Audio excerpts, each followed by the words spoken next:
prendra la parole après. Alors juste quelques mots. Bon, d'abord, Laurent, nous tenons à te remercier puisque tu inaugures une nouvelle époque de séminaires en fait, nous lançons, cette année, donc c'est notre première saison, une série de séminaires interuniversitaires. Et nous espérons pouvoir, continuer l'expérience. La découverte du potentiel, des cours en ligne nous permet de globaliser, je dirais les conférences, avec, et nos étudiants et puis les universités partenaires ou qui ont souhaité nous rejoindre puisque nous avons, des collègues, brésiliens, indiens, et portugais qui nous rejoignent. Et alors c'est formidable que nous puissions commencer par, une conférence sur le patrimoine, parce que justement l'objet de la chaire Édouard Lourenço, qui donc, t'accueille et nous accueille, c'est justement la valorisation du patrimoine. Et donc, tu inaugures en quelque sorte par le cadrage, hein. Nous sommes vraiment ravis de pouvoir, d'un côté commencer par un cadrage sur le patrimoine et de l'autre aussi, nous te remercions beaucoup aussi de nous ouvrir sur un domaine qui existe peu dans les études, lusophones, en France, c'est l'anthropologie. Nous sommes plutôt études culturelles, langue, culture, histoire. C'est vrai qu'on il y a on a des secteurs disciplinaires qui n'incluent pas toujours l'anthropologie et pourtant, c'est une discipline qui est fondamentale pour, la plupart de nos sociétés, notamment, les sociétés de l'Afrique lusophone. Et donc, nous sommes, ravis, que tu puisses nous faire découvrir, cette discipline et nous te remercions aussi, c'est pas la première fois que tu collabores avec nous, puisque tu étais déjà intervenu à plusieurs reprises dans notre ancien master, le TLP.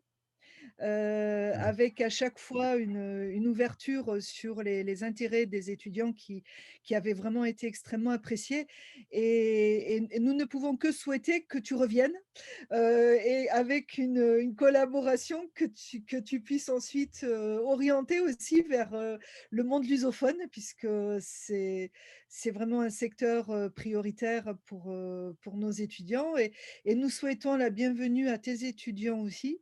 D'accord, ben merci Ernestine, c'est très gentil de m'inviter à nouveau malgré les problèmes d'organisation que nous pouvons avoir les uns et les autres. Donc là, lorsque j'étais intervenu dans le master d'études lusophones il y a 2 ans ou 3 ans, il y avait aussi un projet autour du guidage touristique.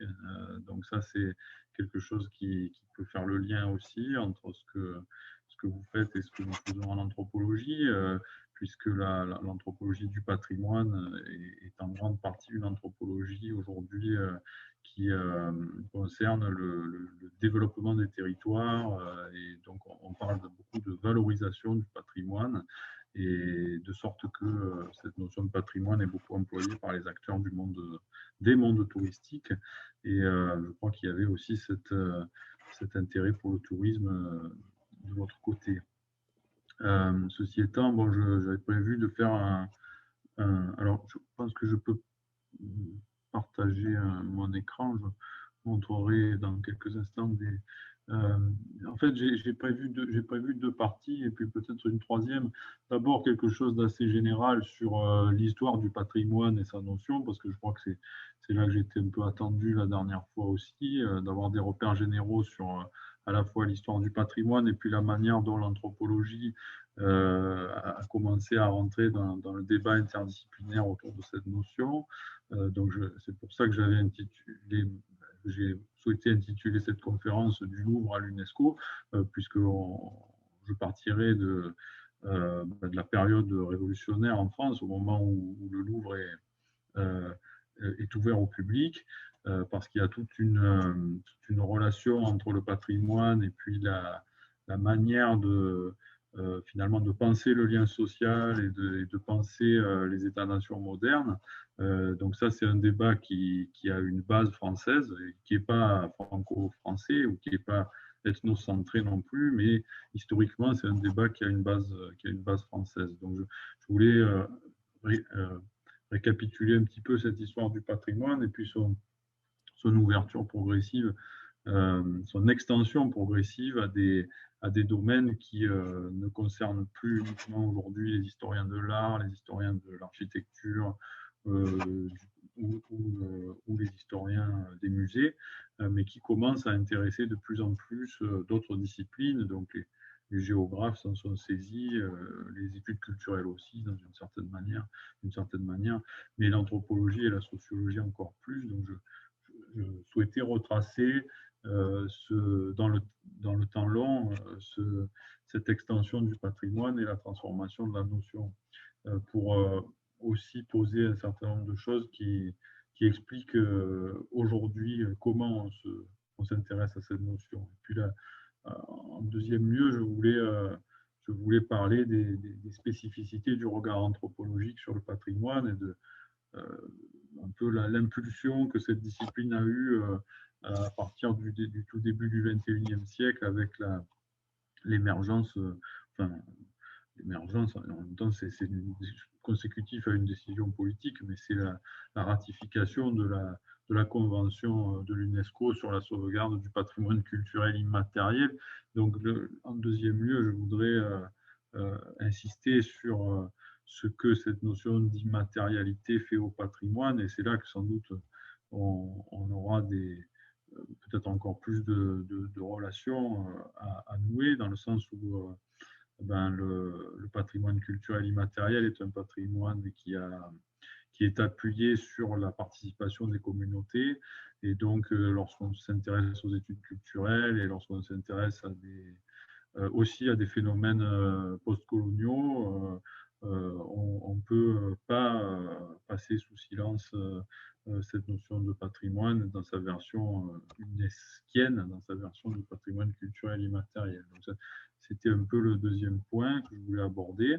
Et puis enfin, en dernier lieu, alors ce point-là, je l'alimenterai par des exemples de travaux. Donc j'ai quelques images de terrain d'enquête que j'ai réalisé sur des processus de patrimonialisation et sur des objets du patrimoine culturel immatériel. Et puis enfin, en dernier lieu, je pensais qu'on pourrait regarder ensemble sur le site de l'UNESCO les exemples d'éléments patrimoniaux qui ont été portés par les pays qui vous tiennent le plus à cœur ici, le Portugal et le Brésil, mais il y a peut-être, c'est une invitation en même temps à aller voir sur ce site la richesse qui est présentée et l'ensemble donc des ouais, donc le patrimoine, la notion, elle s'inscrit dans une histoire assez ancienne, et puis c'est pas neutre, quoi, le fait que cette notion soit ancienne, parce que aujourd'hui, pour la discipline, je veux dire, parce qu'aujourd'hui, les anthropologues, ils se sont pas mal coupés de l'histoire. Traditionnellement, l'anthropologie était une discipline humaniste, donc très proche de l'histoire de l'art. Enfin, on envisageait que pour devenir anthropologue, il fallait être assez compétent en culture générale. Aujourd'hui, c'est beaucoup moins le cas parce qu'on a sociologisé notre propos, et finalement, il y a beaucoup d'anthropologues qui se spécialisent dans des secteurs très précis de la vie sociale contemporaine, et qui, si vous faites de l'anthropologie de la santé aujourd'hui, vous n'êtes pas forcément, vous n'avez pas forcément ou de l'anthropologie appliquée au développement, vous n'avez pas forcément besoin d'avoir une approche historienne de votre sujet. Vous pouvez vous intéresser à l'actualité très brûlante d'un pays aujourd'hui. Si vous faites de l'anthropologie du patrimoine, en revanche, forcément, la notion de patrimoine vous engage à avoir une approche historique, une approche qui qui s'articule avec, un laps de temps un peu plus long, on va dire. Parce que le patrimoine, en tant que tel, c'est ce qui est transmis. Et donc, la problématique de la transmission, elle nous engage, en tant qu'anthropologue, à aller chercher du côté du passé, à la fois ce que fut le patrimoine, mais aussi la manière dont ce patrimoine s'est constitué, et puis ce que les gens du passé euh, identifié comme tel, identifié comme patrimoine. Alors, là, vous pourrez partir de définitions formelles et commencer par une approche lexicale et constater que pendant très longtemps, le patrimoine, ça désignait uniquement des biens privés. Donc il y a derrière le terme patrimoine une articulation entre le privé et le public qui, au départ, n'était pas forcément évidente, mais qui, au fur et à mesure du temps, enfin, est devenue importante. Le patrimoine, au départ, c'est l'ensemble des biens qui sont transmis par ses parents. Donc, il y a une notion qui est juridique, là, qui est notariale. On trouve le terme dès l'Ancien Régime, comme donc le patrimoine. Aujourd'hui, on parle encore du patrimoine immobilier, hein, on parle de la gestion des biens patrimoniaux de ce point de vue-là. Nos collègues de la faculté de gestion ou de la faculté de droit continuent de s'intéresser au patrimoine en tant qu'ensemble des possessions qu'une personne privée peut avoir. Et au départ, c'est cette notion-là qui est majoritaire, on va dire, ou qui est la plus présente dans les textes jusqu'au XVIIIe siècle. Et puis, donc, j'expliquais que aux origines de la notion de patrimoine et de son utilisation, on a surtout un terme qui relève du registre privé. Et or, aujourd'hui, le patrimoine désigne les biens communs, le bien public, enfin, se rapporte au registre public, pas au registre privé. Donc, une des premières choses à expliquer, c'est comment cette notion s'est trouvée transformée et comment elle est passée du registre privé au registre public. Et ça, c'est quelque chose qui s'est fait, qui en fait ne s'est pas fait progressivement, mais s'est fait plutôt brutalement au moment de la Révolution française. Et à vrai dire, au départ, moi, j'étais assez mal à l'aise avec cette idée parce que je me disais, mais en fait, est-ce que c'est mon regard de français sur l'histoire du patrimoine qui m'amène à survaloriser ce moment de la Révolution française? Et puis après, en discutant avec des collègues à l'étranger, et je me suis rendu compte qu'il y avait beaucoup de choses qui, en fait, ils ne comprenaient pas pourquoi en France, le débat sur le patrimoine était si vif. Et ils m'ont amené à confirmer cette intuition que le moment de la Révolution française avait été un moment important pour la conceptualisation de la notion de conceptualisation moderne de la notion de patrimoine.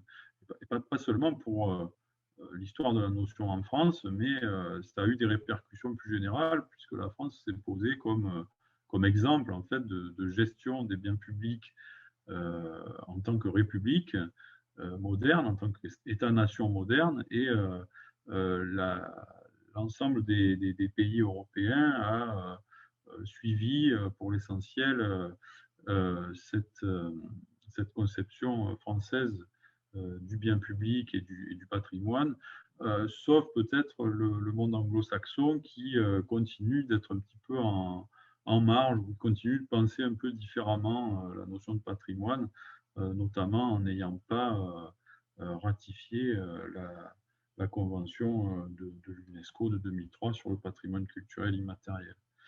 Donc, en tout cas, ce que montre l'histoire, c'est qu'il y a eu des discussions vives sur ce qu'était le bien public, sur ce qu'était le patrimoine au moment de la Révolution française, donc en en France. Et donc on peut parler d'une rupture un peu brutale, puisque avant la Révolution française, le patrimoine était d'abord était essentiellement quelque chose qui relevait du registre privé. Et il faut adjoindre à cette idée-là que en fait, les États étaient censés appartenir aux dynasties régnantes. Donc le bien commun de la nation française avant la Révolution, ce sont les propriétés, les domaines royaux. Et de la même façon, donc, dans d'autres pays européens, les dynasties étaient garantes du bien public et garantes donc de ce qu'on pouvait appeler le patrimoine. Donc il n'y avait pas vraiment de distinction entre public et privé. La Révolution française va introduire cette distinction en confisquant un ensemble de biens qui appartenaient au royaume, aux aristocrates, euh, aux nobles donc, et puis aussi au clergé. À partir de là, on voit apparaître donc la notion de restaurer la République. Donc ça, évidemment, c'est une référence à l'Antiquité, mais cette notion de République, elle est tout à fait importante pour l'histoire du patrimoine, parce que République vient du latin res publica, donc les choses publiques, les choses qui appartiennent à tout le monde. Et on peut dire que les révolutionnaires français ont été à l'origine de la conception moderne du patrimoine autour de cette conceptualisation du bien public comme chose commune, comme chose partagée. Et en fait, cette conceptualisation nouvelle du bien public comme chose partagée, comme chose nationale, elle s'est faite à partir d'une réflexion sur ce qui devait advenir des biens confisqués aux, aux nobles et confisqués au clergé. Donc il y a eu tout un débat, et sur la deuxième diapositive, c'est cela que je voulais illustrer, tout un débat entre vandalisme et conservation.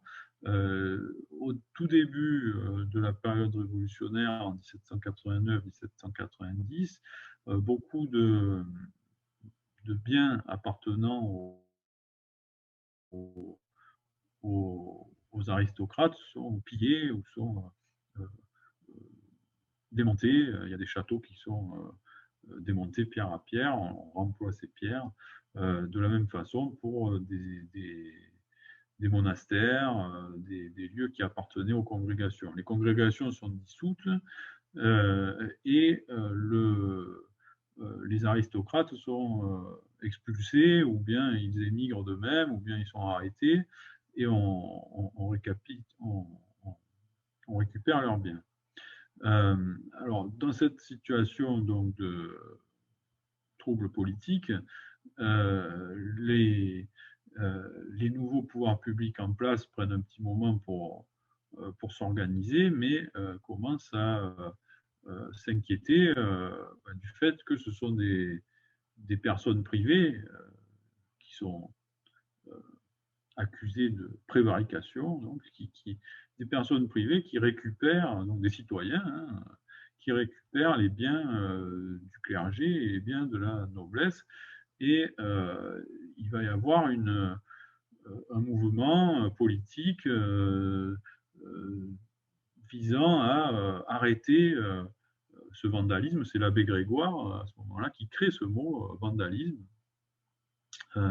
Et donc, un décret officiel à l'instigation de l'abbé Grégoire en 1792, donc au bout de 2 ou 3 ans, indique que les principes sacrés de la liberté et de l'égalité ne permettent point de laisser plus longtemps sous les yeux du peuple français les monuments élevés à l'orgueil, aux préjugés et à la tyrannie. Ça, c'est un premier décret qui interdit donc les congrégations et interdit euh, interdit la possession privée du patrimoine par les aristocrates. Et peu après, donc au bout de 2 ans plus tard, en 1794, un deuxième décret va indiquer que les monuments transportables intéressant les arts et l'histoire qui portent quelques-uns des signes proscrits, féodalité ou royauté, seront transférés dans le musée le plus voisin. Donc il y a un premier décret qui considère qu'il faudrait détruire les biens qui portent des symboles sacrés ou des symboles de la royauté.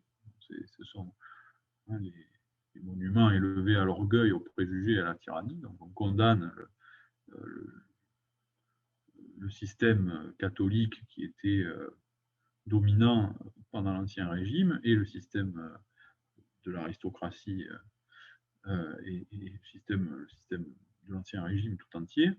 Et puis, en même temps, on constate qu'il ne faut pas détruire ces objets, mais alors ça, c'est surtout les prêtres conventionnels, les prêtres qui avaient prêté serment et qui étaient donc dans l'Assemblée nationale, sont un peu moins radicaux que les plus révolutionnaires et ils disent mais il ne faut pas détruire ce patrimoine, c'est du patrimoine, il faut les transporter dans un musée. Donc on a là la création de la notion de musée public, sachant qu'il existait des musées privés dans le passé, mais qui étaient plutôt des cabinets de curiosité qui étaient privés. Alors, qu'est-ce qui se passe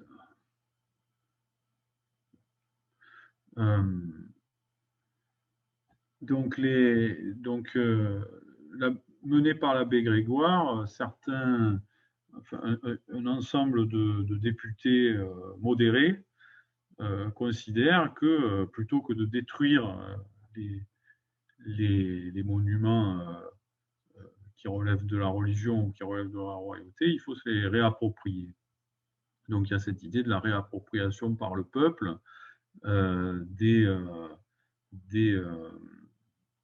des biens des dominants, qui est quand même quelque chose d'important à l'origine de la notion de patrimoine. Et quelque part, il faut le rappeler parce que si on se fie au sens commun, le patrimoine, la notion de patrimoine est souvent une notion associée à l'élite. Et on a tendance dans les milieux populaires à être méfiant vis-à-vis de cette notion de patrimoine qui serait une notion, oui, un peu élitiste, un peu réservée, hein, et qui signalerait le bon goût de certaines classes sociales par rapport à d'autres qui seraient dénuées de patrimoine. Donc cette notion de patrimoine est problématique de ce point de vue-là, du point de vue social. Et il faut rappeler qu'à son origine, pourtant, il y a une volonté de réappropriation par le peuple des biens qui avaient été confisqués par le nouveau régime révolutionnaire au clergé et à la noblesse. Et dès cette époque-là de la Révolution française, donc la dernière décennie du XVIIIe siècle, un ensemble d'institutions sont fondées et un ensemble de débats sont établis qui ont encore des conséquences aujourd'hui et qui sont vifs lorsqu'on s'intéresse au patrimoine. Donc la notion de musée, je l'ai dit, a été fondée et le Louvre est ouvert au public à ces mêmes années. Donc là, on a une origine de la notion de musée, une notion moderne de musée qui est importante. Et puis, il y a aussi des débats sur est-ce qu'on doit justement conserver le patrimoine dans un musée ou est-ce qu'on doit le conserver in situ. Donc ça, c'est un débat qui à l'époque, est amené par des aristocrates, et donc j'avais donné j'avais demandé le label UNESCO pour des activités de sauvegarde du patrimoine qui sont organisées au Brésil, donc le musée vivant du Fandango, et puis l'appel à projet du programme national de patrimoine immatériel. Ils ont obtenu, en tant que bonne pratique de sauvegarde, que leur projet soit valorisé à l'époque. 2008, le samba de roda, la samba de roda et les expressions orales et graphiques des Wajapi. Alors là, il y a déjà donc deux, pour poursuivre la discussion que nous avions tout à l'heure, on constate qu'il y a deux éléments qui relèvent de peuples autochtones, amérindiens, amazoniens. Deux éléments qui ont été inscrits, un en 2008 et un en 2011. Alors, il y a 580 dossiers, hein, donc on peut regarder celui-là. Si ça vous... Enfin, je vous conseille, bien sûr, en fonction des pays qui vous intéressent et dans lesquels, parce que ça, cette page-là, PCI, là, c'est un peu une vitrine de différentes initiatives qui ont été portées depuis 20 ans pour valoriser certains éléments culturels. Donc, si vous vous destinez à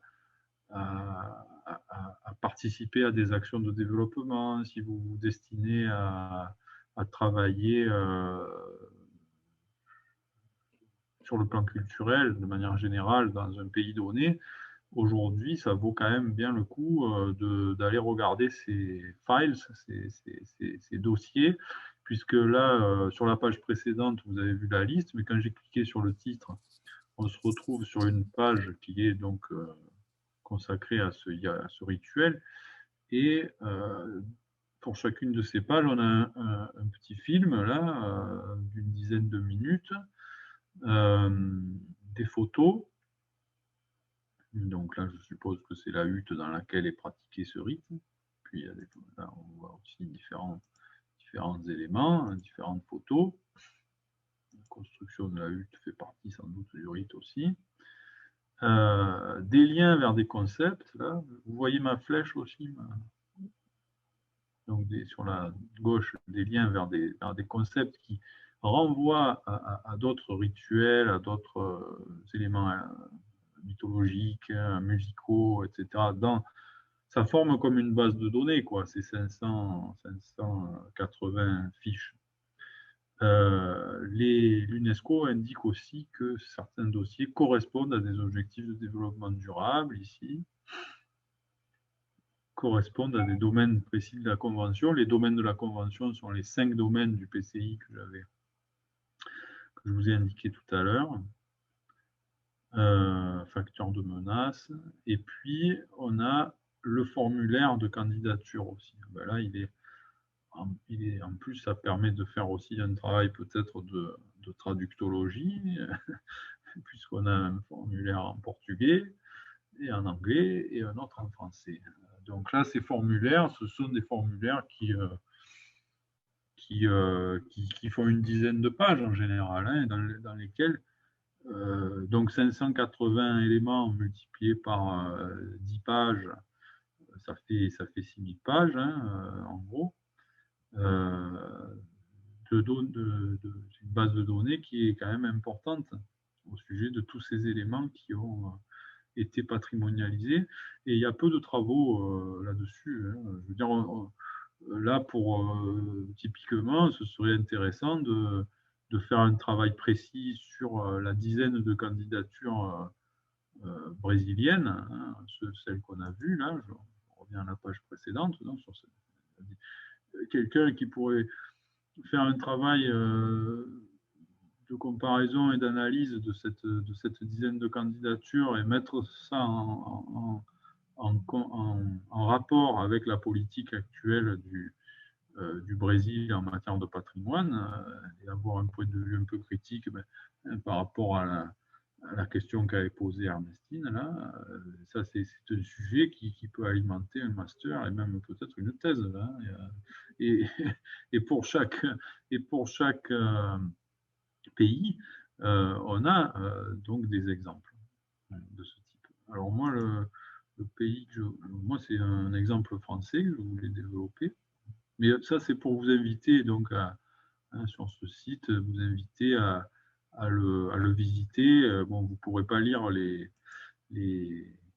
6000 pages, hein, mais ça peut vous. Alors, oui, en France, on en est déjà à 23 éléments, en fait. Je vous ai parlé de 14.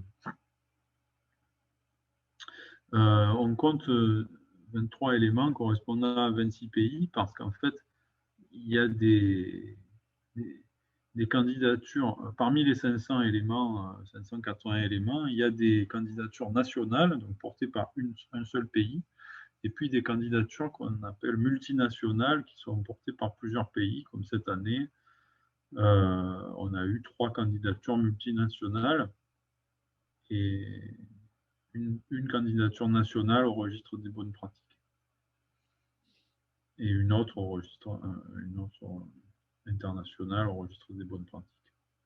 Donc ça, c'est l'ensemble des pratiques françaises. Et je voulais, moi, vous parler d'un dossier que je suis depuis longtemps, c'est les géants et dragons processionnels de Belgique et de France.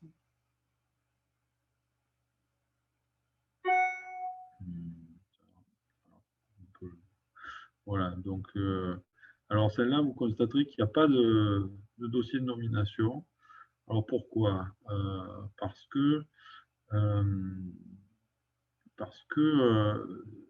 l'UNESCO avait d'abord fait un premier programme qui s'appelait le registre des chefs-d'œuvre du patrimoine oral et immatériel de l'humanité.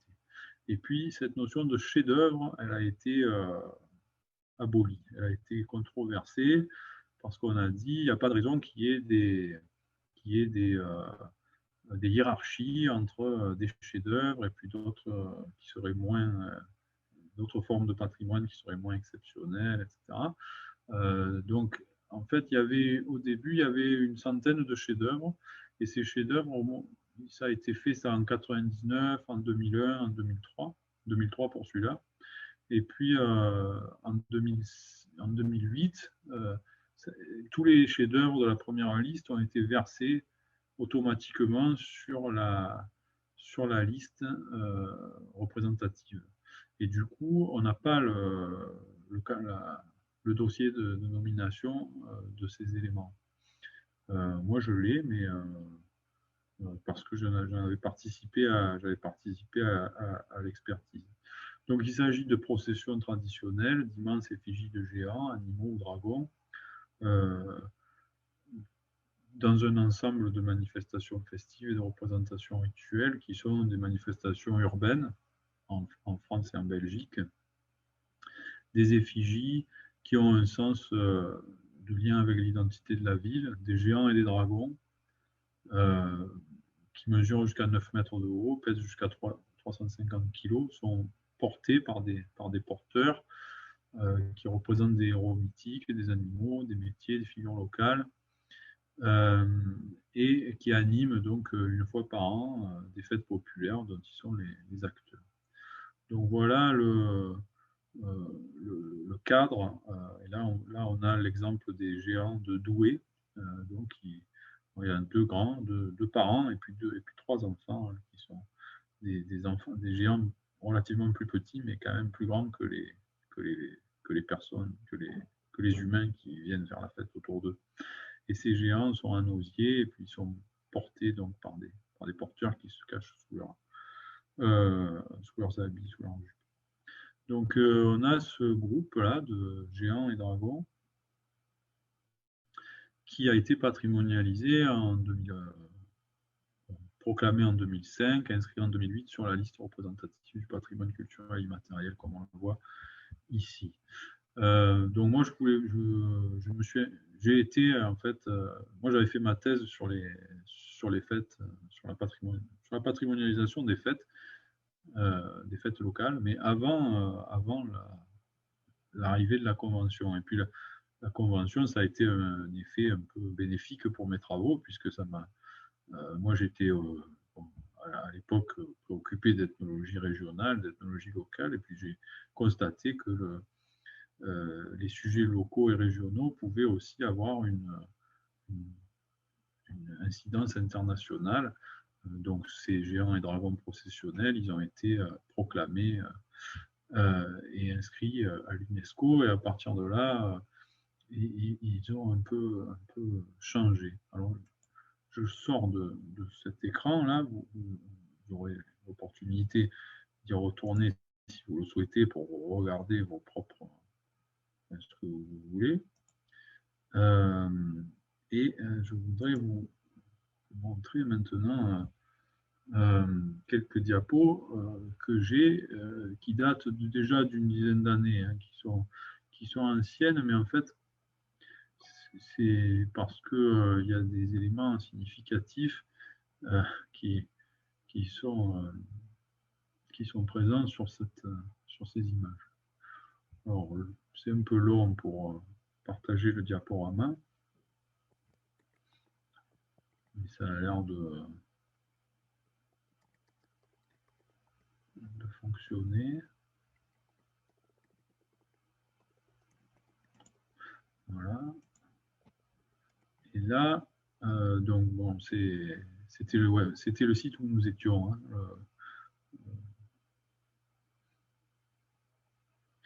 et parmi cette quinzaine d'effigies processionnelles, là, de géants et de dragons processionnels, on a un dragon qui est un dragon local, la Tarasque de Tarascon, donc dans les Bouches-du-Rhône, non loin d'ici, non loin d'Aix. Et, donc, je me suis rendu dans ces... En fait, le ministère de la Culture m'a demandé assez rapidement une étude d'impact. Donc ça, c'est pour vous donner un exemple de ce que font les anthropologues sur le terrain. Une étude d'impact, c'est une étude qui vise à observer avec les méthodes ethnologiques de l'enquête quelle quel est l'impact d'une politique culturelle. Et là, pour le coup, la politique culturelle, ça avait été la nomination donc en 2008. Et je suis allé faire mon enquête en 2009, mais c'était un peu trop tôt. Encore que, en même temps, c'était pas trop tard non plus, parce que l'an dernier, la fête n'a pas eu lieu, donc on pourrait dire que maintenant, c'est trop tard. Mais ça, l'avenir nous confirmera ou pas. Alors, je tombe là-bas et c'est assez surprenant parce que on a donc là une espèce de kermesse populaire avec des aspects qui sont très mélangés, toutes sortes d'aspects très mélangés les uns aux autres. Alors là, cette année-là, en 2009,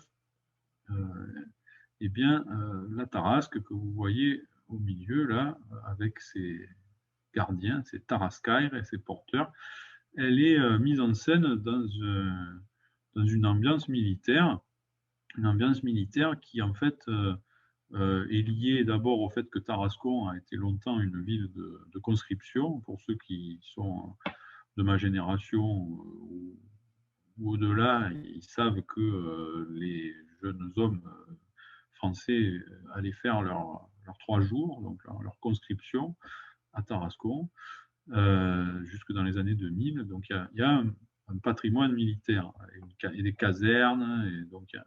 Et puis, c'était en 2009 les 65 ans du débarquement de la libération en Provence. Et donc, les organisateurs de la fête et la municipalité de Tarascon avaient décidé de mettre en scène la Tarasque en lien avec des aspects militaires. Et puis là, sur le char, on voit un personnage qui est emblématique de Tarascon, qui est Tartarin de Tarascon, donc le personnage du roman d'Alphonse Daudet, qui est présent là aussi.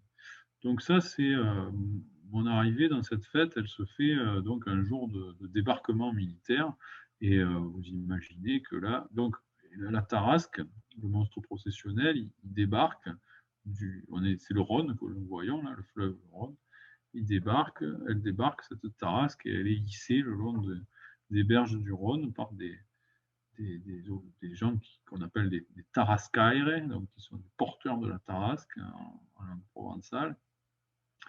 et elle est suivie par donc Tartarin de Tarascon.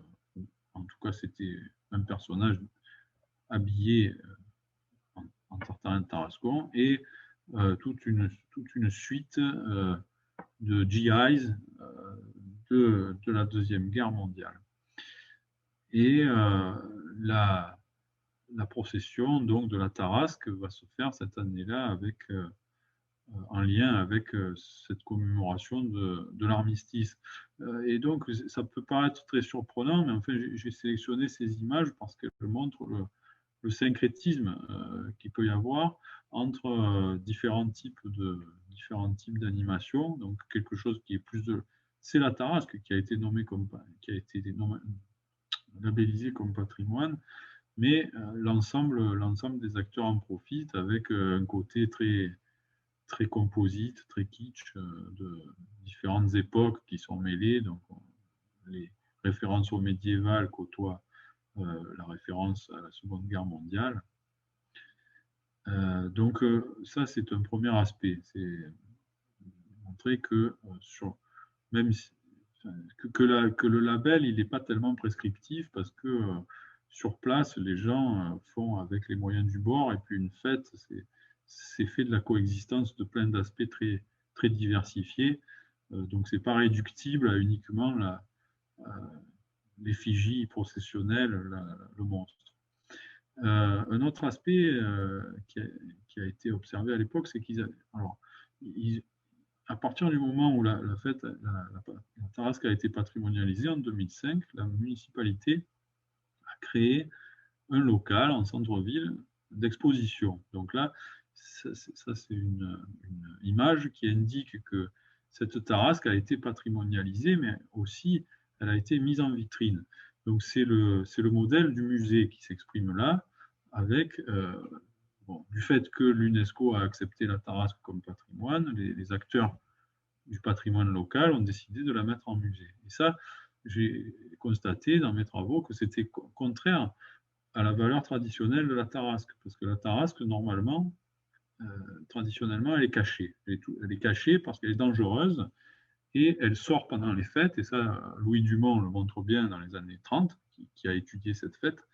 Il indique que la Tarasque est dangereuse, et les auteurs provençaux anciens aussi, du 19e et du 18e siècle, le disent tous, la Tarasque est dangereuse, les gens qui sont dessous peuvent la mouvoir de manière telle qu'elle va briser des bras, briser des jambes, et il y a des effets de foule importants, et en fait, il y a une folie collective qui se développe autour de ce passage de la Tarasque, qui est dangereuse et qui risque de blesser le public.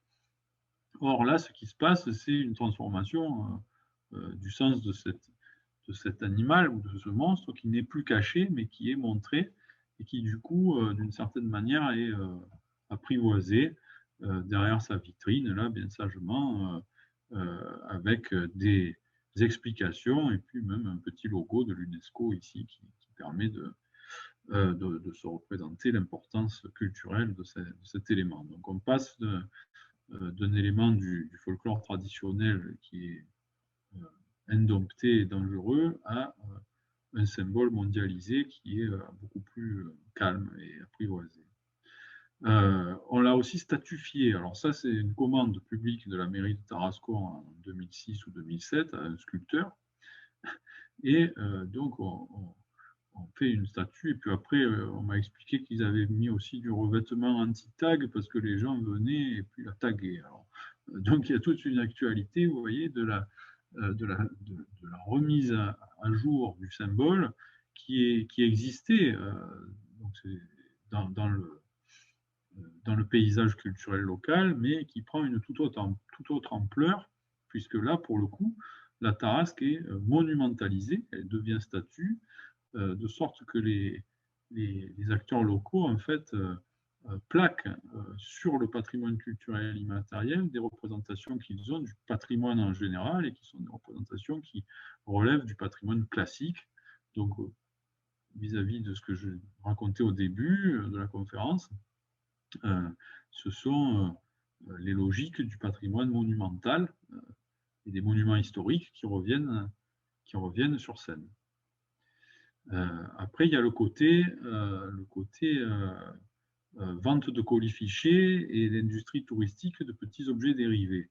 Là, je vous montre dans des boutiques du centre-ville de Tarascon des petits porte-clés qui sont fabriqués à l'effigie de la Tarasque. Et puis, il y en a aussi en plastique. Si on, donc, à 4 euros, on peut avoir du laiton et en plastique à 2,50 €. Et de la même façon, donc, on voit se développer, enfin, j'ai pu constater tout un ensemble de petites industries touristiques, là, à Tarasque, avec Tartarin à nouveau, et puis le château de Tarascon, qui donc indique une réappropriation économique, quoi, et une petite industrie qui se développe pour faire vivre ce patrimoine une fois qu'il a été voilà, un magnifique presse-papier en, en plexiglas.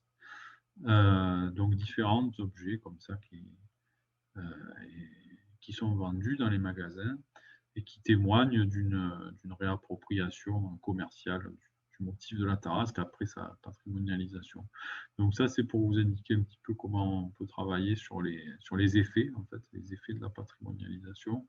Un collègue ensuite, enfin moi j'avais fait ça il y a une dizaine d'années, puis après il y a un collègue allemand qui a systématisé ça, qui a parlé de l'effet UNESCO, donc une valorisation touristique et du local qui se fait selon des modalités semblables un peu partout dans le monde. Avec, donc ce que j'ai dit là, mise en visibilité, monumentalisation et commercialisation d'artefacts dérivés du.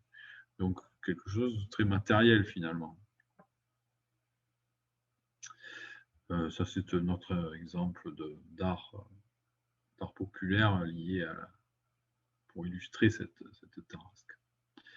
Et puis une fausse Tarasque qui processionnait dans une seconde fête, une fête médiévale qui avait été créée pendant quelques années à Tarascon, mais qui était présentée comme la fausse Tarasque. Donc, une fausse vraie Tarasque, mais pour les enfants, évidemment, elle est plus vraie que la vraie, car celle-là, ils peuvent l'approcher, ce qui est moins le cas de l'autre, qui est tenu par les adultes, les Tarascailles. À Pézenas, dans l'Hérault, on a une autre effigie processionnelle qui est le poulain de Pézenas, du même groupe, là, des géants et dragons processionnels d'Europe occidentale.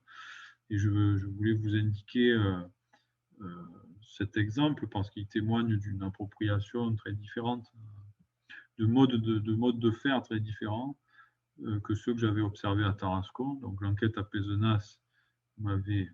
Alors voilà, là c'est un poulain donc qui se balade aussi. Il y a une espèce de, comme un peu un fou rituel qui accompagne ce poulain dans ses tribulations. Et puis dessous, là, on voit qu'il y a au moins une quinzaine de personnes. Alors là, on lui donne des sous, et les gens donnent une pièce là, qui tombe dans le cou et puis qui est récupérée à l'intérieur dans un baquet. Et il y a tout un ensemble d'animaux processionnels qui l'accompagnent. Donc là, une chèvre, un âne. Il y a beaucoup d'animaux processionnels dans l'Hérault qui se sont joints à cette candidature des dragons et géants processionnels d'Europe occidentale. L'activité ne se limite pas au défilé, puisque il y a aussi des moments de commensalité, des moments de repas pris en commun, et puis une forte accointance dans ce pays. Donc on est à côté de Pézenas, enfin on est à Pézenas, à côté de Béziers, dans l'Hérault. Donc il y a une forte présence des rugbymen locaux. C'est eux qui sont ils sont une quinzaine pour porter ce gros poulain. Et puis à la fin, donc j'ai pu assister à un match de rugby avec eux. Le poulain sert de mascotte dans le monde rugbystique, dans le monde sportif. Et donc, on les voit tous ensuite qui posent là. Donc là c'est vraiment un emblème local populaire lié au monde du sport et ça dans le contexte du Languedoc. Alors, ce qui est intéressant, c'est de comparer donc les manières de faire d'une région à l'autre. Et j'étais allé à Douai, dans le nord, où se trouvent donc ces géants que vous avez vus déjà sur le site de l'UNESCO. Et là encore, on peut observer des effets divers. Donc là, bon, ce sont les personnages, les géants, leurs enfants. Alors celui-là, il louche, c'est Bembin.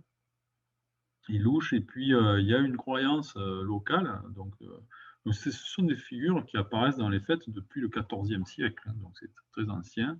Évidemment, on refait les costumes, on refait dessous, c'est de l'osier.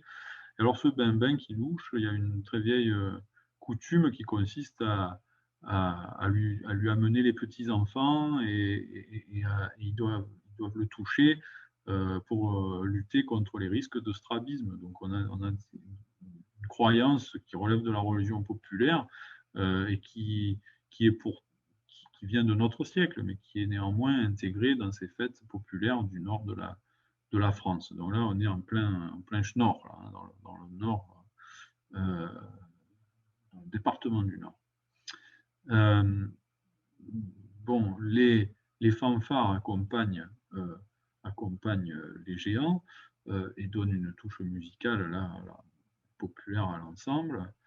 Euh, mais aussi les autorités municipales. Là, on a le maire, ou je ne sais plus si c'est le maire de Douai ou le maire d'un quartier.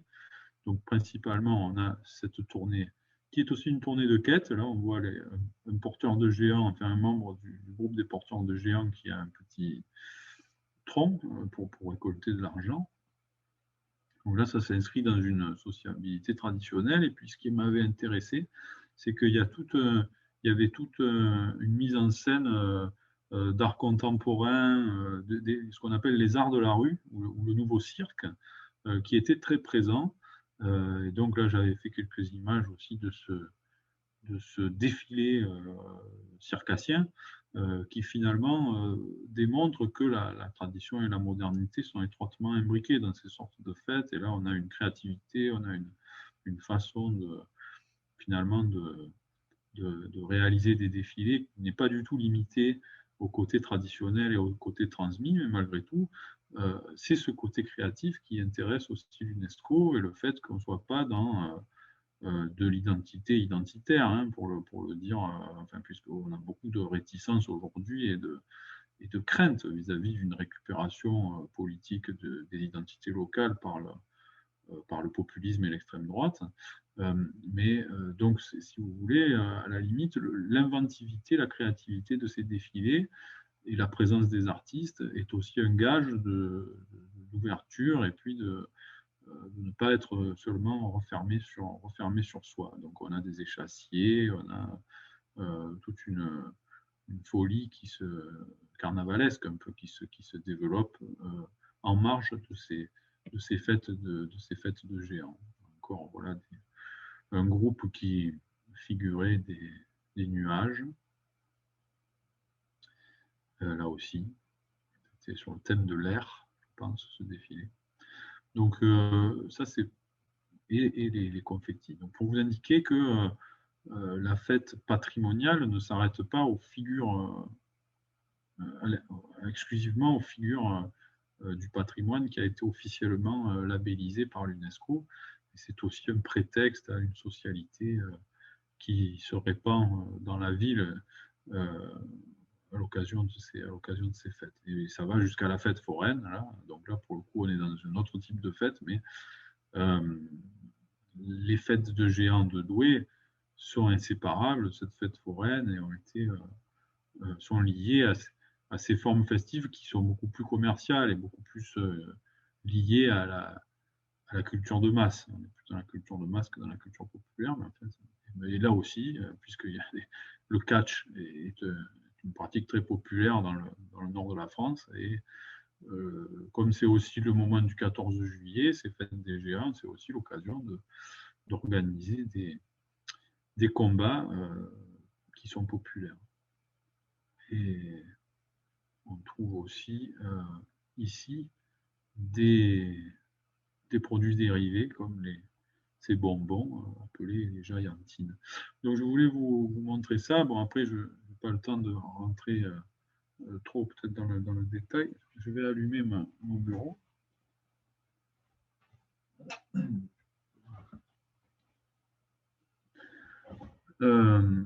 Voilà, je voulais vous montrer ça comme cet exemple. Bon, c'est peut-être un peu trop rapide, mais en même temps, c'était pour indiquer que à la fois on ne s'arrête pas au texte officiel, donc on va toujours chercher les anthropologues, les ethnologues, ils vont essayer de confronter le texte officiel avec ce qui se passe vraiment sur le terrain. Et puis, le deuxième enseignement peut-être de l'exemple, c'est de montrer qu'il y a des appropriations multiples, diverses, selon les lieux, et même à l'intérieur d'un même élément patrimonial. La série de diapos vous témoigne d'une grande diversité de situations. Voilà, ben, bon, après j'ai publié sur ces thèmes, donc sur demande, je peux aussi vous diriger vers des publications. Alors, tu t'entends pas, Ernestine, il faudrait que tu remettes ton micro si tu veux.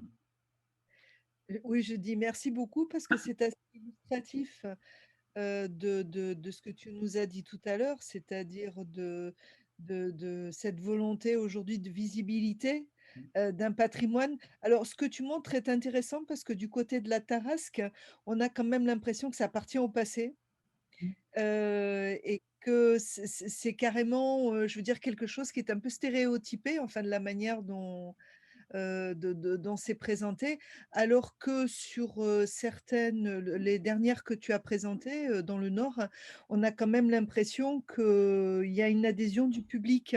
Et comment tu expliques un peu cette différence? Est-ce que c'est les pouvoirs publics qui, je veux dire, à force d'être instrumentalisé, ce patrimoine finalement perd sa connexion avec la pratique populaire? Eh ben, en partie, et puis ouais, c'est le résultat d'une politique publique de la culture et des fêtes, hein.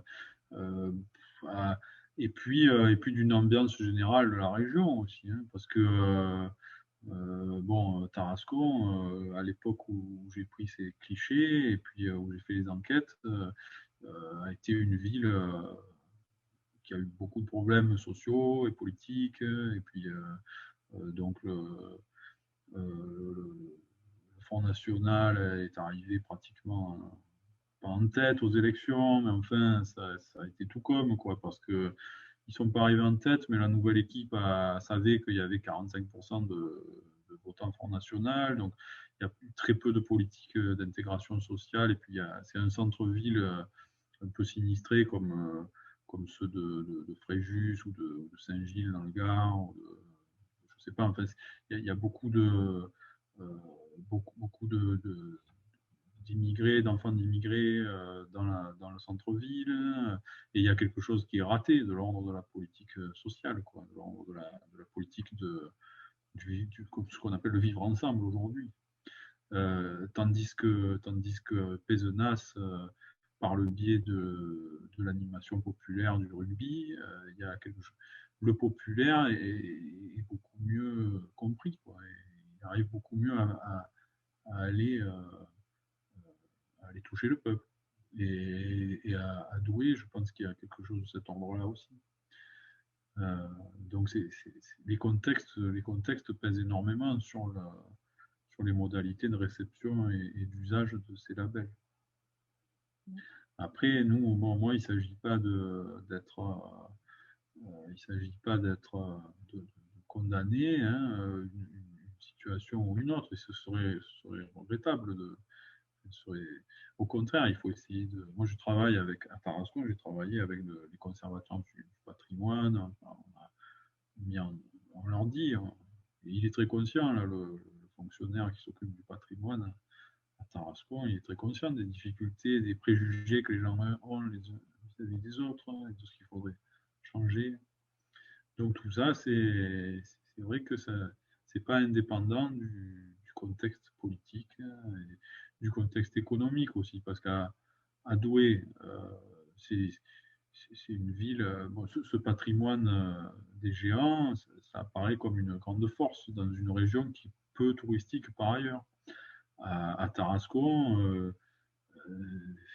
c'est quand même, enfin, les gens ne viennent pas trop exprès pour la Tarasque, tandis qu'ils viennent pour Avignon, pour Nîmes, pour Arles. On a plusieurs éléments qui sont au patrimoine mondial autour, enfin pas très loin. Merci. On va donner la parole à Caroline qui nous a fait Ah quelque... oui, je vois, oui. Non, mais je l'ai écrit. Non, mais c'est intéressant, puis peut-être aussi pour les étudiants, ce qui serait intéressant aussi pour les Portugais ou les étudiants, nos étudiants africains, qu'ils donnent aussi des témoignages de ces pratiques qu'ils ont vues avant patrimonialisation. Bah, j'ai dit tout ce que. Après, ce qui est intéressant aussi, c'est de voir que ce n'est pas seulement dans la contrée plus. Alors, je pense par exemple à le trou à Bouzoul, où il y a. Excusez-moi. C'est chaud. Excusez-moi, veuillez m'excuser. Notamment dans d'autres lieux où il est censé avoir eu des combats contre des dragons, etc. C'est à moins que le public ne cherche, il n'y a justement pas de patrimonialisation donc de cette visée, comment dire, dracosaurienne. Non, je ne sais pas si c'est le bon adjectif. Il y a une difficulté d'adhésion, alors que tout ce qui est tradition animale, tradition en rapport avec la mer, donc je pense, oui, comme vous disiez, Arles, les Arlésiennes, les traditions marines, elles sont beaucoup plus visibles. Il me semble qu'il y a un meilleur attachement de la population à cette vocation méditerranéenne qu'à la vocation peut-être intérieure. Donc, je ne sais pas si c'est une question de rejet ou de... Est-ce qu'il n'y aurait pas un versant anti-religieux aussi dans cette question?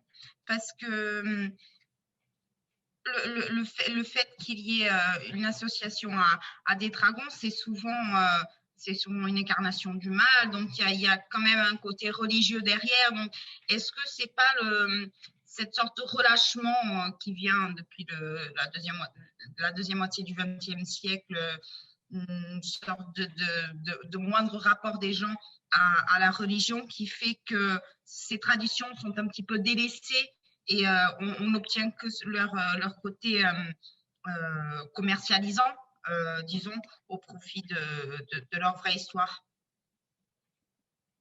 Ça, c'est un facteur important parce que effectivement, au départ, la Tarasque représente le paganisme dans le mythe d'origine qui a été le paganisme qui a été vaincu par le christianisme et la Tarasque était associée à la fête de Sainte Marthe.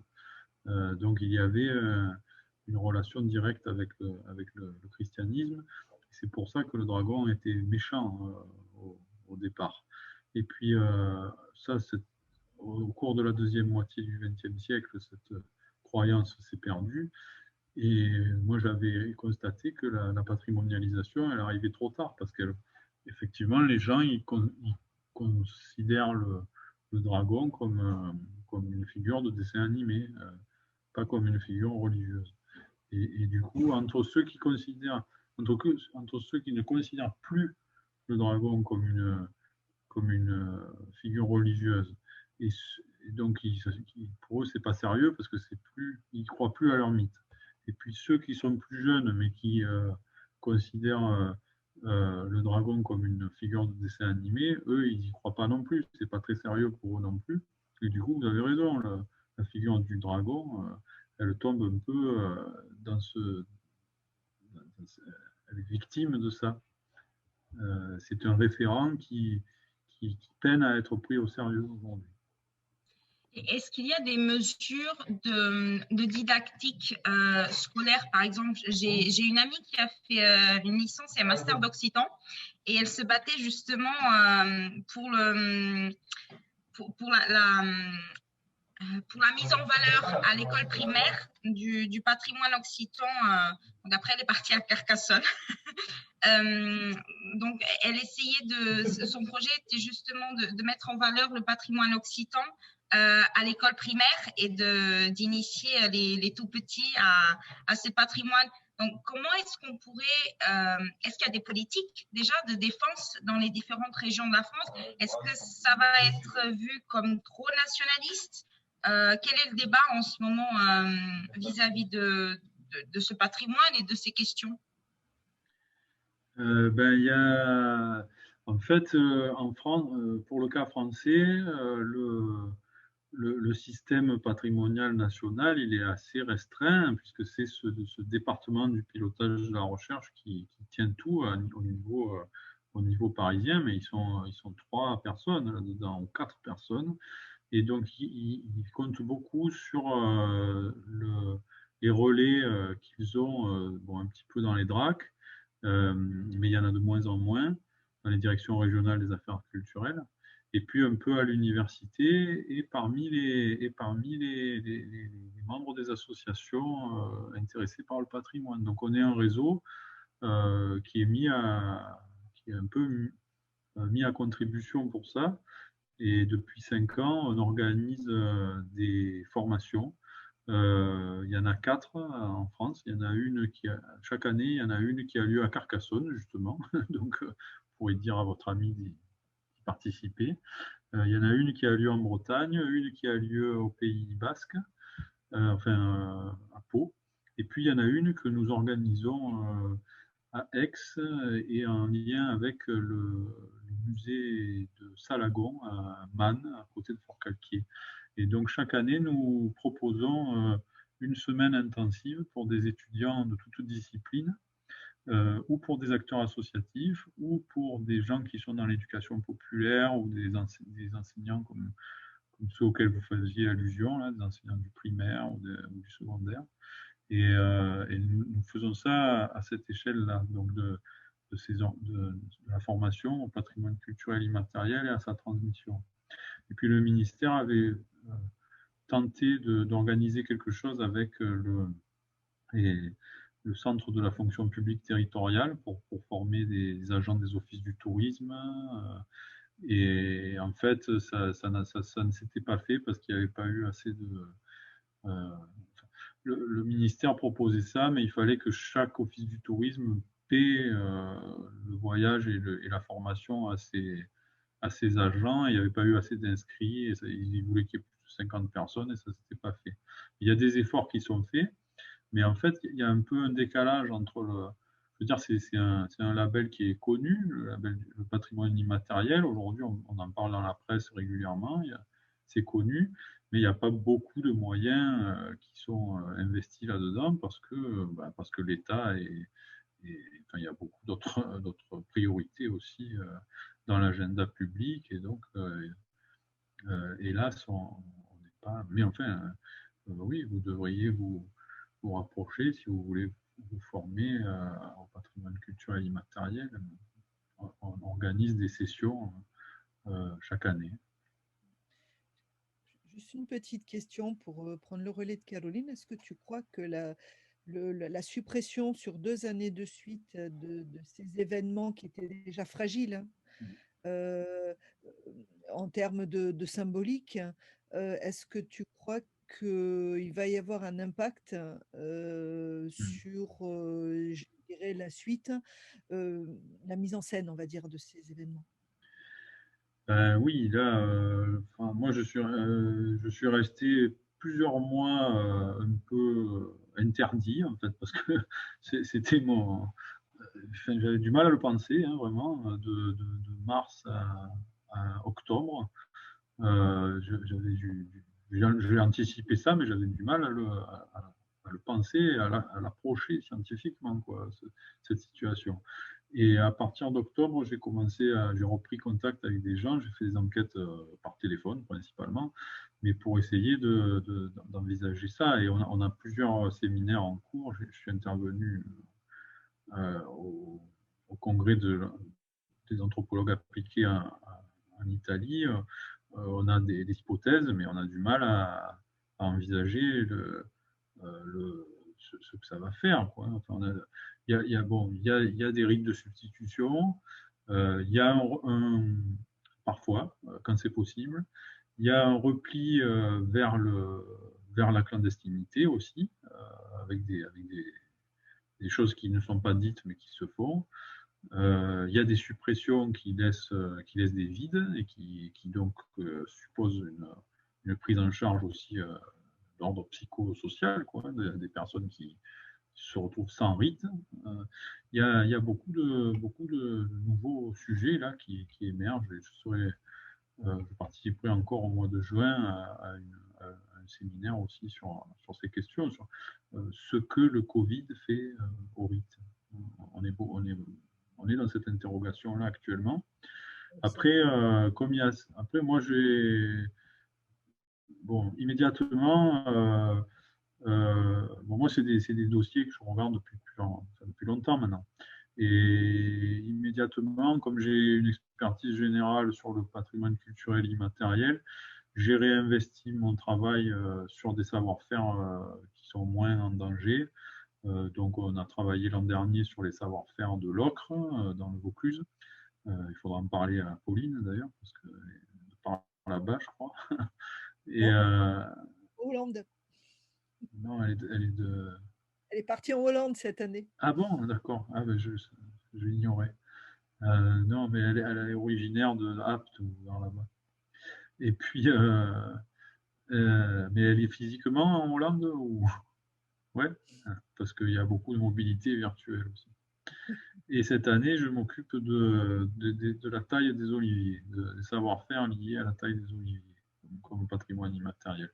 Donc ça continue, ça. Voilà, en se rabattant sur la botanique et les savoir-faire techniques, j'ai contourné un petit peu le problème. Mais il n'empêche qu'il faut le penser, ce problème-là que tu soulèves. Alors ça risque d'intéresser. Nous avons un groupe d'étudiantes qui a travaillé justement sur l'olivier, sur un travail Oui.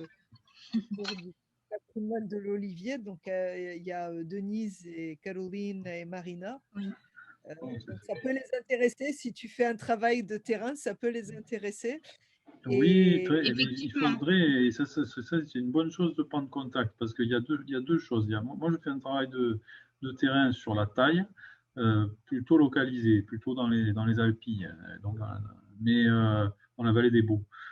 Mais j'ai été en contact avec une université qui veut développer un programme comparé avec la Grèce et le Portugal, justement. Ah bah tiens. Alors là, c'est plus large, c'est pas sur la taille, c'est sur je crois, l'alimentation en lien avec le développement durable. Donc, ce Donc, serait ah très bah, bien que vous preniez contact.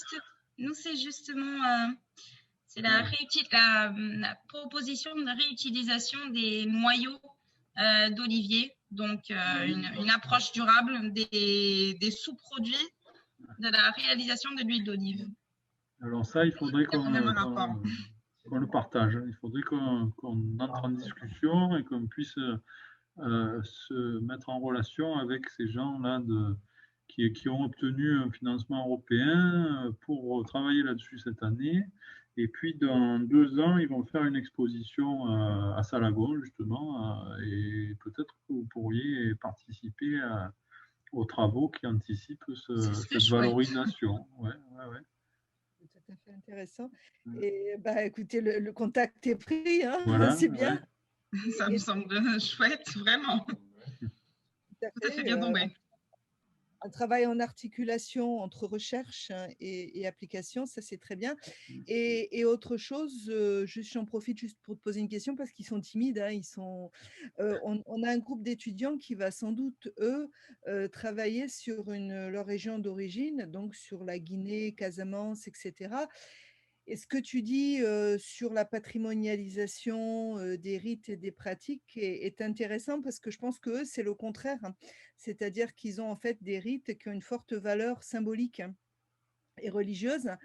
Et est-ce que, inversement, je dirais que c'est la position inverse à la Tarasque, en fait. Et Ouais, ouais. est-ce que dans ce cas, tu as déjà travaillé sur des cas, quel est l'impact aussi sur les populations je dirais, d'une mise en scène des rituels pour des motifs patrimoniaux, touristiques, sur des populations qui n'ont pas cette habitude? Parce qu'à Tarascon, ils l'ont, comme tu disais. Ouais, ouais, oui, le contexte est très différent, mais on est habitué à travailler dans des contextes exotiques, africains et asiatiques. Là, il faudrait organiser une discussion avec les gens de l'axe du parcours de notre parcours de master, parce que enfin, on a une africaniste et puis un asiatisant qui travaille aussi avec nous. Il faudrait qu'ils viennent nous rencontrer. Mais ce qui avait été productif, c'était il y a 2 ans. Là, il y avait un groupe aussi. Il y a 3 ans, quand j'étais intervenu, je m'étais rendu compte que il y avait un personnage qui était, on y croyait vraiment, quoi, dans le contexte. Enfin, le patrimoine était vraiment imbriqué dans la vie individuelle des personnes, et c'est sans doute cet ordre-là de choses dont tu parles. Oui, le rite d'initiation, il avait subi. C'était la génération d'avant, les étudiants de cette année, mais qui venaient aussi du Sénégal, je pense. Oui, oui, c'est ça. Hein, C'était il y ouais, a ouais, il y a 3 ans. Et ouais, donc ça m'avait beaucoup intéressé leur point de vue, et il faut faire remonter ce type de point de vue de comment s'articule en fait le patrimoine et la vie des personnes. Et là, pour le coup, je ne sais plus, c'était un des éléments qui avait été patrimonialisé. Si je peux le retrouver là. Il était vraiment dans la vie des personnes. C'était pas du tout un spectacle. Et c'est vrai que cette catégorie de patrimoine culturel immatériel, normalement, elle est faite pour les pays du Sud dans lesquels la culture immatérielle ou la culture des rituels, elle est encore présente. je te pose Le cette question. kankuran, le kankuran, c'est un rite mandingue. Je ne sais pas si ils connaissent. Oui, oui, monsieur. Oui, le kankuran. Oui, on connaît Voici, si moi je Kankuran. connais, c'est dans notre région au sud du Sénégal. Voilà, Ziguinchor, on l'utilise beaucoup. Voilà, donc le kankuran, quelques-uns l'avaient rencontré, des étudiants qui étaient ici avant vous. Ils l'avaient rencontré et ils en avaient constaté l'efficacité. Et ils étaient passés à travers ce rite-là, et donc ils étaient persuadés de l'efficacité de cette figure patrimoniale. Exactement. Et donc, cette figure patrimoniale, Kankuran, il avait encore une grande réalité, une grande efficacité symbolique dans la société contemporaine. Et ça, c'était très intéressant pour moi parce que c'est vrai que mes collègues anthropologues ont tendance à dire oh, le patrimoine, c'est des constructions politiques, les gens n'y croient pas.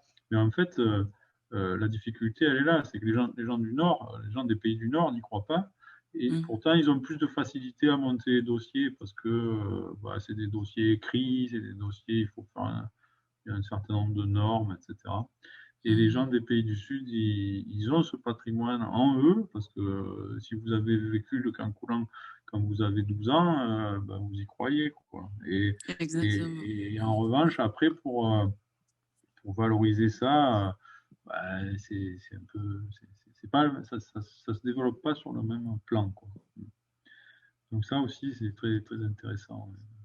Ce vécu du patrimoine, et ça rejoint cette idée qu'il il faut pas réfuter le patrimoine uniquement parce qu'il est politiquement biaisé. Il faut aussi l'accepter et le faire vivre quand il est important pour les gens. Mais en fait, moi, je posais cette question par rapport à un élément qui a été patrimonialisé UNESCO cette année et qui, pendant 20 ans, a posé problème dans le nord du Portugal. C'est le complexe religieux de Bom Jesus de Matosinhos, qui avait besoin d'être patrimonialisé, mais se posait le problème de la pratique religieuse parce que en fait, c'est encore un haut lieu religieux très lié à l'Église, patrimoine de l'Église, etc. Et donc, beaucoup craignaient que le fait d'être patrimonialisé en fasse un musée et non plus justement un lieu de pratique. Et je posais la question, alors là c'est du patrimoine matériel, hein, spirituel, mais je posais la question parce qu'en fait en Afrique on a un peu ce genre de choses, c'est-à-dire des lieux qui servent encore, qui sont encore actifs et se pose la question des dégâts que peut faire aussi une patrimonialisation ou du moins du changement d'attribution, on va dire. Ouais, mais on parle beaucoup de ça, de ces questions en anthropologie, des risques de. Alors, on a des mots pour dire, on parle de stéréotypification, folklorisation, marchandisation, mise en marché. Enfin, on a des tas de concepts pour ça, mais en même temps, il faut pas tomber dans l'écueil d'être uniquement critique et d'avoir un regard uniquement extérieur. C'est pour ça que c'est très précieux d'avoir des témoignages de gens qui sont sur place. Et aussi, c'est pour ça que le patrimoine culturel immatériel doit absolument se construire avec le concours des gens qui sont dans les communautés. Absolument, absolument, ouais, ça c'est évident. Est-ce que parmi les étudiants, il y a des questions? Ah. On a un iPhone qui est intervenu, mais je ne sais pas qui c'est. Moi, c'est Béatrice. Ah, c'est Béatrice. Ah. Sans image, je ne vous reconnais pas, Béatrice. Ouais, c'est vrai que je suis venue un peu en retard parce que j'avais des soucis de connexion et voilà, Ouais, je me suis connectée avec mon téléphone. Voilà, Béatrice va travailler, enfin on espère, hein, qu'elle fasse justement un travail sur les patrimoines du tissage, hein, des savoir-faire liés à l'artisanat. Enfin, on espère qu'elle la convaincre de le faire. Donc, Béatrice, ce serait sur la Casamance ou sur la zone guinéenne? Oui, exactement. Mais bon, après, là-bas aussi, comme le monsieur vient de le dire tout à l'heure, comme l'exemple que vous avez donné de la Tunisie, si je ne me trompe pas.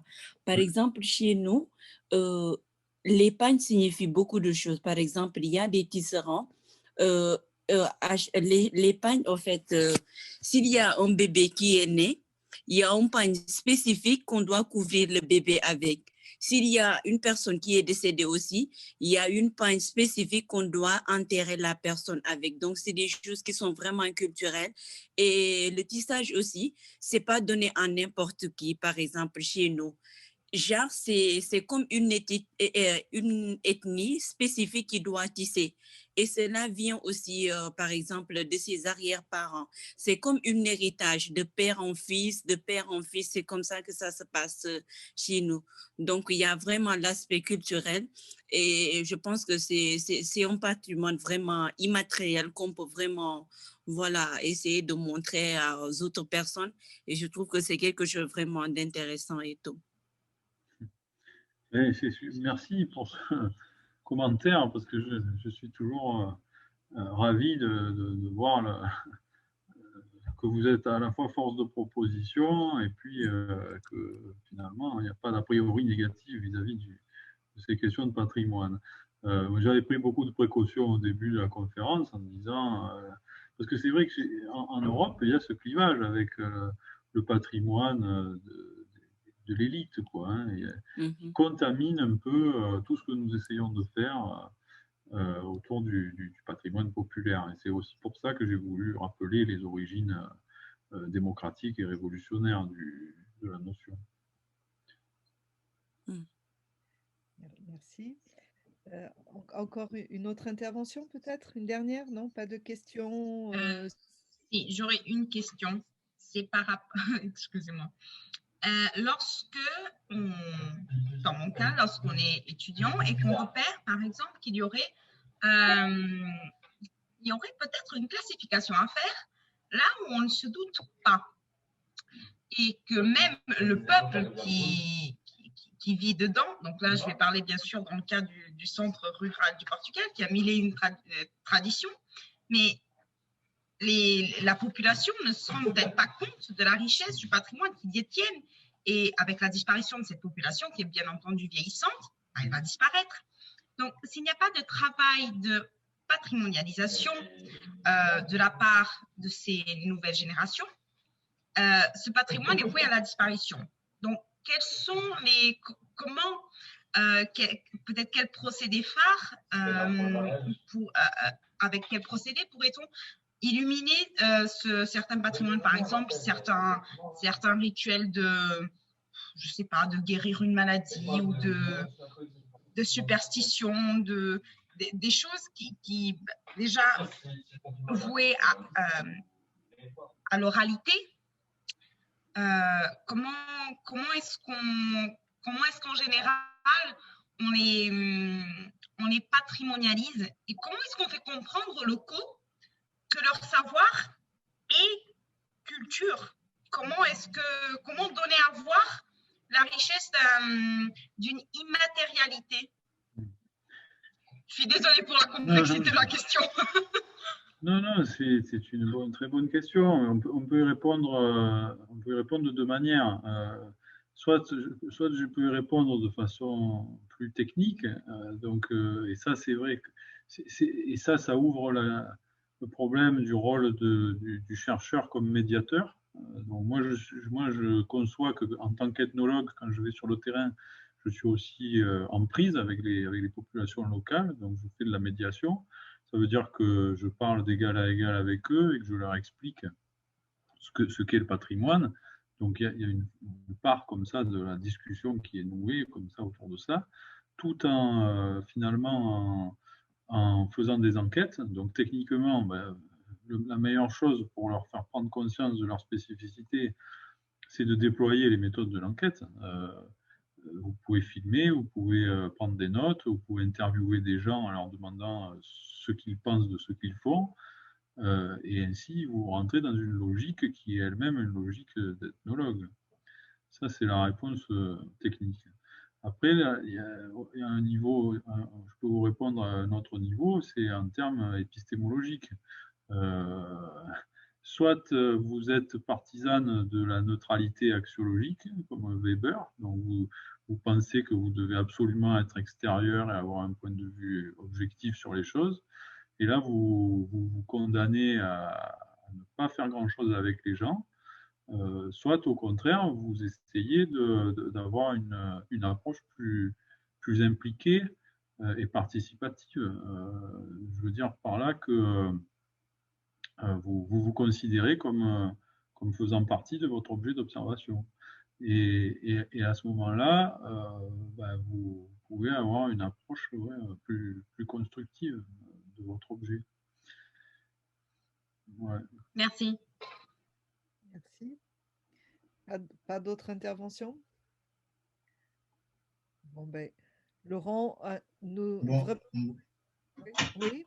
Oui, moi je voulais poser une question. Je croyais que c'était la question que Caroline m'a posée, mais je vois que c'est un peu différent. Ça, de moi, je voulais lui poser la question à savoir comment est-ce que, parce que c'était la même question pour Caroline, comment faire pour essayer de relationner avec l'UNESCO pour pouvoir patrimonialiser une culture ou quelque chose. C'est-à-dire, si on part du bas, on fait des recherches et qu'on sait que ça, c'est la culture, c'est une culture immatérielle et que ça doit être patrimonialisé.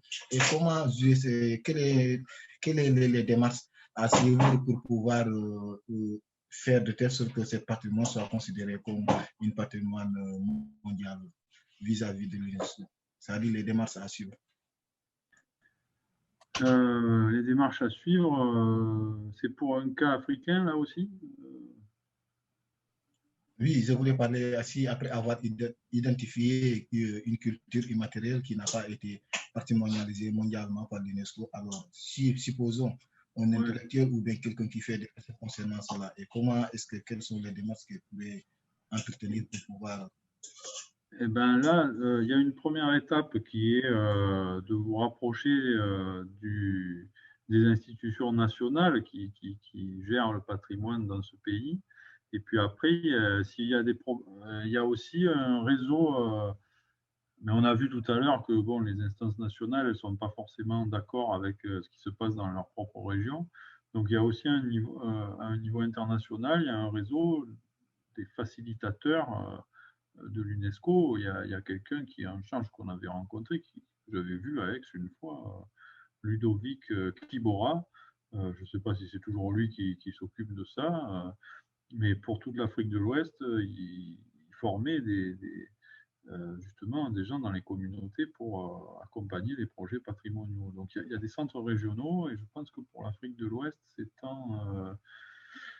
ne sais pas si c'est en Côte d'Ivoire ou au Burkina Faso.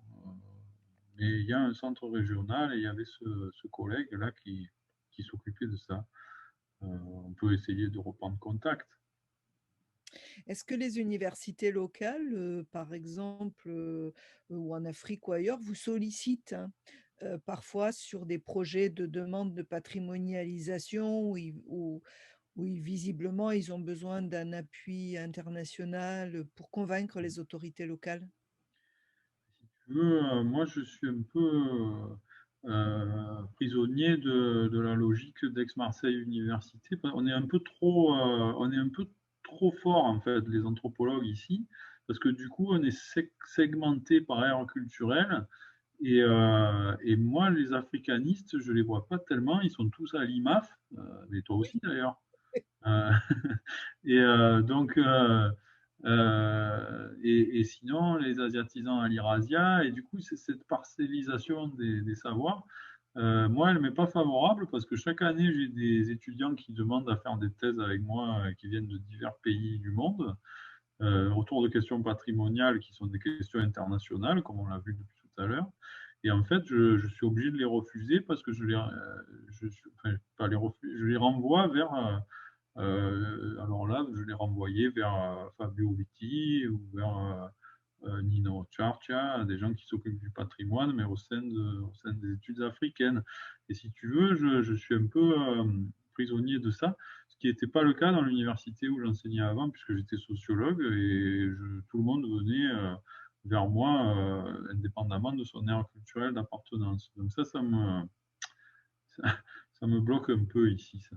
Ça veut dire que l'ethnologie, en fait, est en train d'avoir un caractère spatial, donc en fait. Eh ben, elle continue enfin, d'avoir une division la division en aires culturelles sur laquelle on est revenu. En fait, aujourd'hui, on sait qu'il y a des sociétés, il y a des villes. Hein, enfin, Balandier, il a montré quand même depuis 50 ans, plus qu'il y a des villes africaines qui sont hyper urbanisées.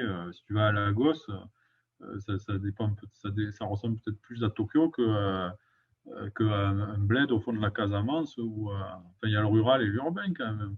Mais ça, c'est pas du tout admis. On reste sur des logiques d'air culturel.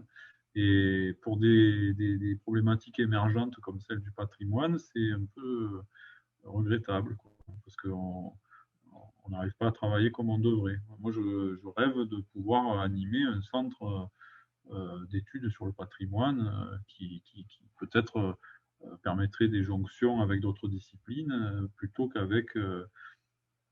de rester sur ces logiques disciplinaires un peu archaïques. Quoi.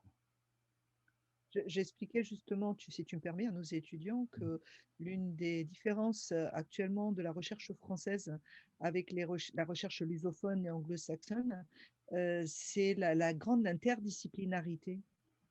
Chez eux. Aujourd'hui, oui, notamment pour les Brésiliens et qui, en fait, qui vraiment s'implantent dans la recherche, alors qu'en France, on reste quand même sur des disciplines bien identifiées encore. On est ethnologue, on est et par région. En plus, ça, je ne savais pas. Je ne savais pas que vous étiez à ce point segmenté, en fait. Hein, ben si, ouais.